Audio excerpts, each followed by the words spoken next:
Happy Monday, YouTube. Before I get into any of my actual video, I want to warn you if there are any dogs barking throughout any duration of this video. I apologize because I have 5 dogs upstairs that like to bark at everything that drives past the house. So if they hear a car drive by, they're more than likely going to start barking. I would also like to wish my fellow Irish folk happy St. Patrick's Day. And now I will get into this matchup, which probably had to do with a little bit of the luck of the Irish for me. But we'll get more into that later. I beat Muhammad in probably my closest matchup of the year, 5-4.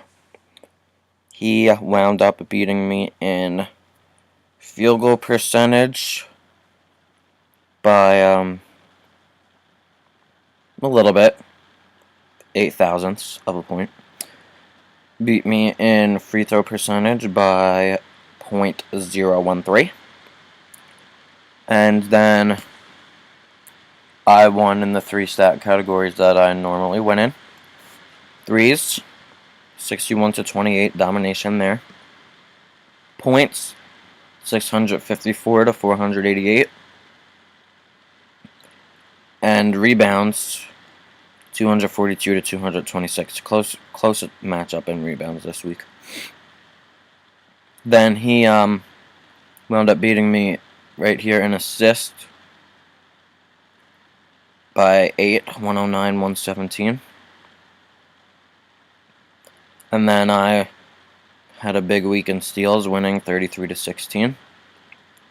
And then here comes the luck part right here, blocks. Going into yesterday, I was down by 4 blocks. And then going into last night's games with only Klay Thompson, Steph Curry, and Caron Butler left, I was down by 2 blocks because Dwight Howard got me 2 blocks in the earlier game. And Caron Butler wound up getting me 1. And Klay Thompson came up big last night with 2 blocks. So I wound up winning that in blocks. I actually thought I was going to lose this week because he was winning that all week. He was up 5-4 before that game, but Klay Thompson came up big, got me those 2 blocks. So I won by 1 block, 29-28. And then I lost in turnovers, 96-55. Also back on my 3-pointers, 61 threes is the most 3-pointers made in a week this season. Joseph had the previous record with 60, so we all knew I was going for that. I had to beat that.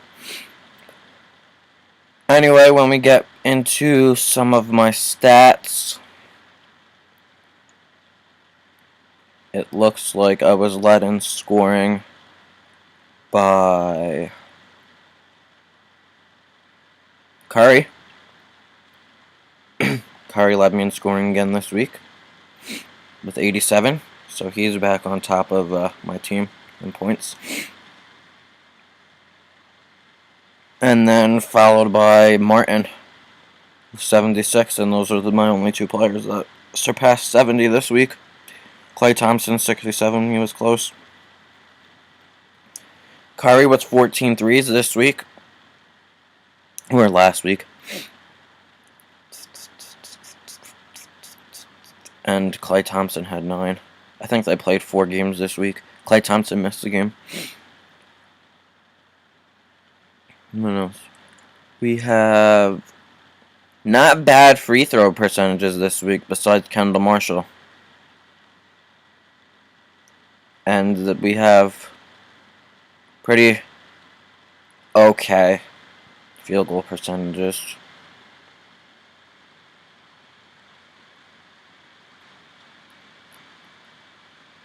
Rebounds, I was led by Dwight Howard with 34, followed by J.J. Hickson and Zach Randolph with 31.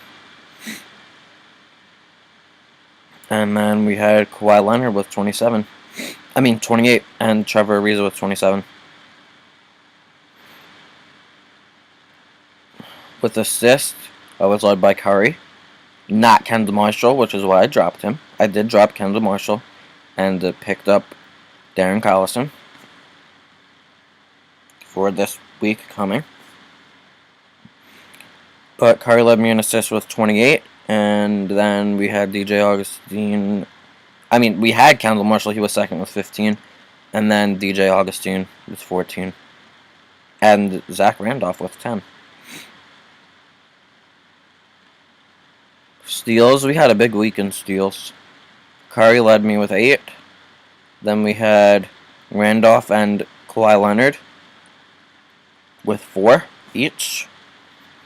And then we had Josh Smith, Kevin Martin, and Klay Thompson with 3.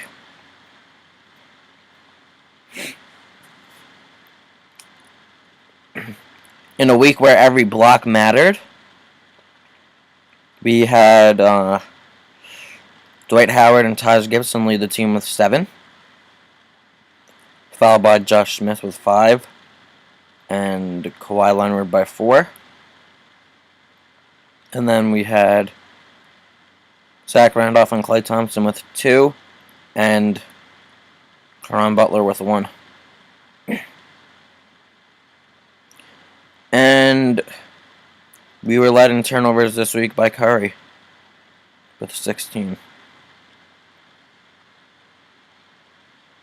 And Dwight Howard was 3rd on the team in turnovers this week. A little bit of a new place for him. He's usually 1st or 2nd.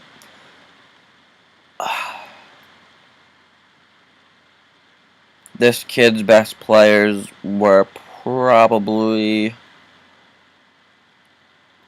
Rudy Gay and Kevin Love. But we had an injured Al Horford in the lineup all week. I would have been so mad if I would have lost to him. Lost to someone not even paying attention. I would have been mad. But we will now go to the homepage and see who else is in the playoffs and how the playoffs are going to shape out.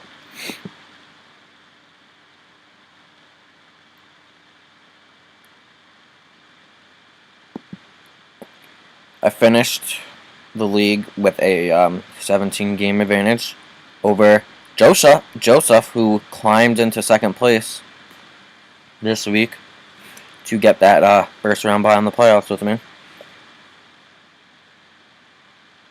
He wound up beating out NAOA by half a game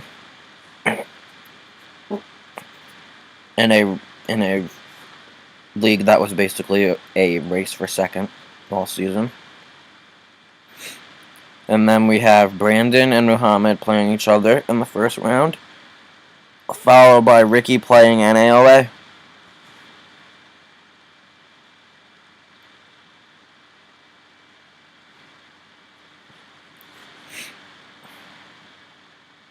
Show you this, my schedule. Look at that. You see all those wins. All I do is win. This week was the toughest, by far. But now that the regular season is over, I can show you how I played out in the league. Oh, that's not what I wanted to go to.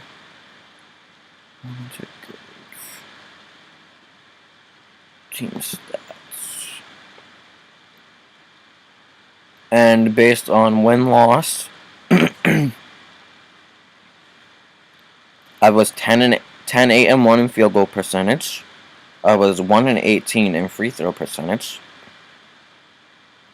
I was 19-0 in three-pointers made, points, rebounds, and steals. So I never lost in those categories this year. 16-3 in assists. 13, 5, and 1 in blocks, and 2 and 17 in turnovers. I actually never remember winning in turnovers. So, yeah, I don't remember when that was. But, good to know.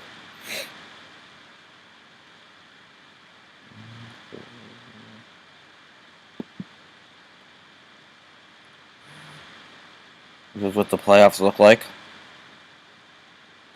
I get a bye into the semis, and I will be facing the winner of Brandon versus Muhammad. I personally hope it's Brandon. The matchups against him were a lot easier this year. And Joseph has the other bye as the 2 seed, and he plays the winner of NAOA and Ricky. Which he probably hopes is Ricky, because I think he beat him 8-1 both times they played this year.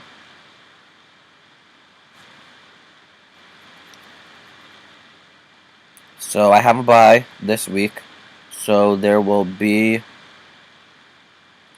be a video next Monday for fantasy basketball. But stay tuned for my Pokemon videos, which will still be happening every Wednesday. And that's all I got for you today. Okay, bye.